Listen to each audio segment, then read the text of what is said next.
नवरात्रि की आप सबको ढेर सारी शुभकामनाएं। देवी माता से हमारी प्रार्थना है कि हम सबके जीवन में अपनी दया दृष्टि, कृपा दृष्टि बनाए रखें। अभी तक मैंने अपने पिछले वीडियोस में आपको बहुत सारी बातें बताई हैं कि हम नवरात्रि क्यों मनाते हैं, कैसे मनाते हैं। आज एक नया दृष्टिकोण, मगर उससे पहले थोड़ा सा देवी माता का ध्यान कर लेते हैं। सर्व मंगल मांगल्ये शिवे सर्वथा साधिके शरण्ये त्र्यंबके गौरी नारायणी नमस्तुते नमस्तुते नमस्तुते। माता रानी हम सभी के जीवन से कष्टों को हर ले और सुख समृद्धि की वर्षा करे, हमारी यही प्रार्थना है। मैंने कहा था आज एक नया दृष्टिकोण, आइए देखते हैं। शायद आप सबको भी अपने जीवन में कहीं ना कहीं जरूर इससे मिलता जुलता सा दिखेगा। हम नवरात्रि में आखिर करते क्या हैं? देवी माता का आवाहन करते हैं, कलश स्थापना करते हैं, व्रत करते हैं, जागरण करते हैं, दिया जलाते हैं। मगर ये सब किसका करते हैं? उस अष्टभुजी माता का करते हैं।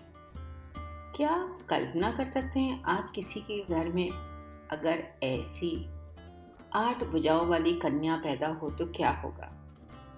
पहले तो हम दौड़ते दौड़ते डॉक्टर के पास जाएंगे। क्यों? क्योंकि हमारी सोच सिर्फ वहीं तक जाती है। जो हमारी माता रानी हैं, जिनकी 8 भुजाएं हैं, वो हमें क्या बताती हैं? वो हमें हमारी शक्ति का एहसास दिलाती हैं। 8 भुजाएं जिनमें 8 तरह की शक्तियां हैं। और जरा ध्यान दीजिएगा, उस हर हाथ में कोई ना कोई एक शस्त्र है। वो शस्त्र किसका है?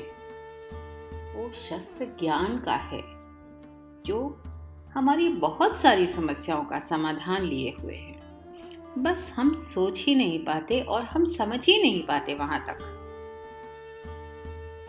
तो आज से हम जरा सोचने की और समझने की कोशिश करते हैं। मैं कुछ थोड़े से उदाहरण देना चाहती हूँ आपको। जो ये शस्त्र हैं, ये कैसे हैं? ये शस्त्र हैं सहन करने के, ये शस्त्र हैं सामना करने के, ये शस्त्र हैं किसी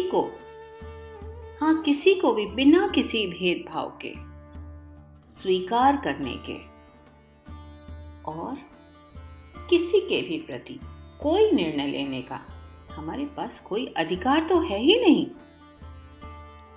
और उससे भी बड़ा, बल्कि सबसे बड़ा शस्त्र है सहयोग का, जहां हम दूसरों की मदद करने के लिए एकदम तैयार रहते हैं।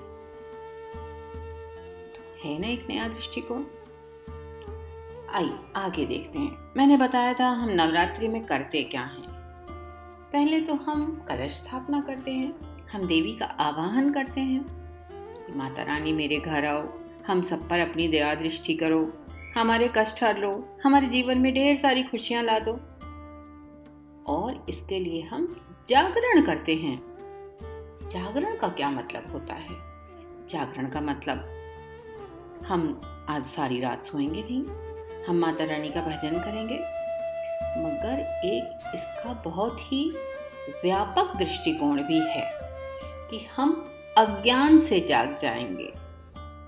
हम थोड़ा सा अपना सोचने समझने का दृष्टिकोण और व्यापक कर देंगे, और विशाल कर देंगे, और विस्तृत कर देंगे।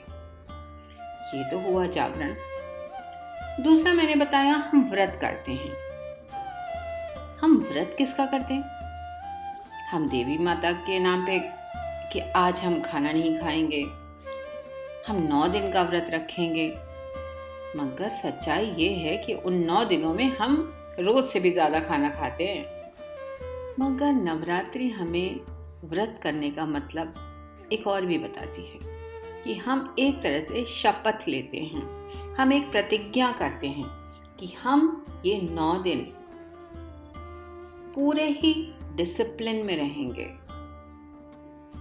बहुत ही नियम कानून में रहेंगे।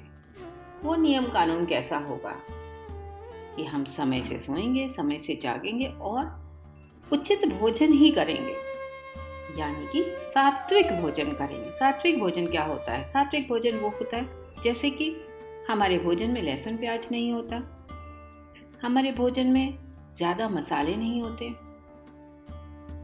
मगर आप सबके मन में सवाल आ रहा होगा, हमें इसकी क्यों ज़रूरत है? हमें इसकी बहुत ज़रूरत है। हमारी सोचने समझने की शक्ति बदल जाती है, हमारी विचारधारा बदल जाती है। सात्विक भोजन हमारे जीवन को बहुत शांत कर देता है और ये सब काम हम बहुत खुशी खुशी करेंगे। ऐसा नहीं है कि हम दिन गिनने लगें, आज 1 दिन बीता, आज 2 दिन बीता। नहीं, हम पूरे समर्पण के साथ, पूरे विश्वास के साथ ये सब करेंगे।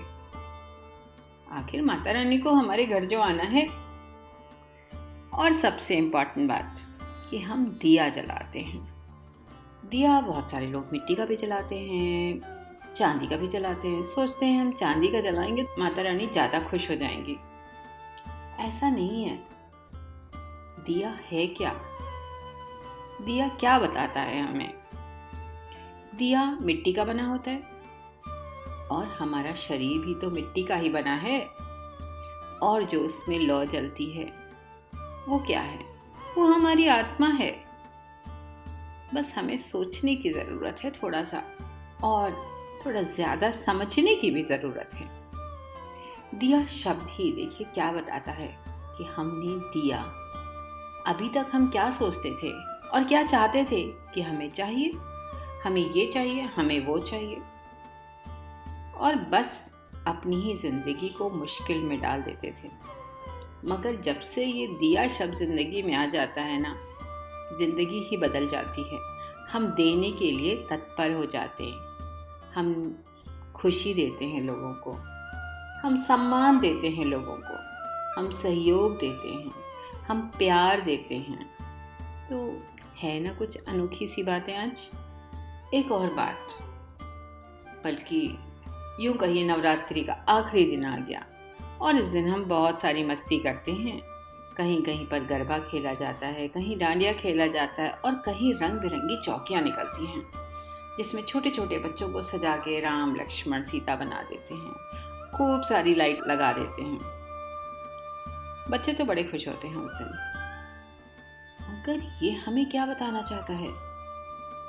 इसके पीछे भी निश्चित रूप से कोई एक और अनोखा दृष्टिकोण होगा। है, ज़रूर है।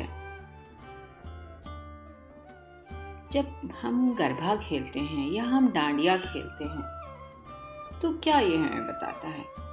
हमारे अंदर प्रेम भाव आता है, सामंजस्य का भाव आता है। ऐसा नहीं कि हमने एक डंडा लिया और जहाँ मेरा मन आया हमने वहीं उसको बजाना शुरू कर दिया। तो वो गरबा नहीं होगा, तो वो रण क्षेत्र बन जाएगा, युद्ध भूमि बन जाएगा। जब हम गरबा खेलते हैं, एक दूसरे का ध्यान रखते हुए खेलते हैं, तभी उसमें मज़ा आता है, तभी उसका सौंदर्य है। जीवन भी तो ऐसा ही है, बस हम समझ ही नहीं पाते। हमें एक दूसरे के साथ एडजस्ट करना है, समझना है और थोड़ा सा सामंजस्य बिठाना है, थोड़ा सा तालमेल बिठाना है। हम सबकी ज़िंदगी भी ऐसी ही सुंदर हो जाएगी। तो चलिए, अब की नवरात्रि में हम भी एक नए दृष्टिकोण के साथ माता रानी का आवाहन करते हैं और अपने जीवन को और भी सुंदर बनाने का प्रयास करते हैं। आखिर मनुष्य योनि पाना कोई आसान काम थोड़े ना है। कहते हैं 84 लाख योनियों के बाद मनुष्य जीवन मिलता है, तो हम इसका भरपूर प्रयोग करते हैं। हम इसका पूरी तरह से आनंद लेंगे और अपने जीवन को सफल बनाएंगे। एक बार फिर से आप सबको नवरात्रि की ढेर सारी शुभकामनाएं। माता रानी आपके सारे सपने पूरे करें और आपको सोचने समझने का एक बहुत अच्छा नया दृष्टिकोण दें। है ना मज़ेदार बात? वीडियो देखने के लिए बहुत बहुत धन्यवाद। अगर आपको पसंद आया तो सब्सक्राइब करिएगा, शेयर करिएगा। और वाकई कुछ नया सोचने के, समझने के लिए मिला तो अपने दोस्तों के साथ ज़रूर शेयर करिएगा। कहते हैं ज्ञान बांटने से बढ़ता है। हम कुछ अच्छा सोचते हैं और अच्छा करते हैं। जल्दी ही मिलते हैं कुछ और नए दृष्टिकोण के साथ, कुछ और नई चीज़ों के साथ। Thank you so much. धन्यवाद।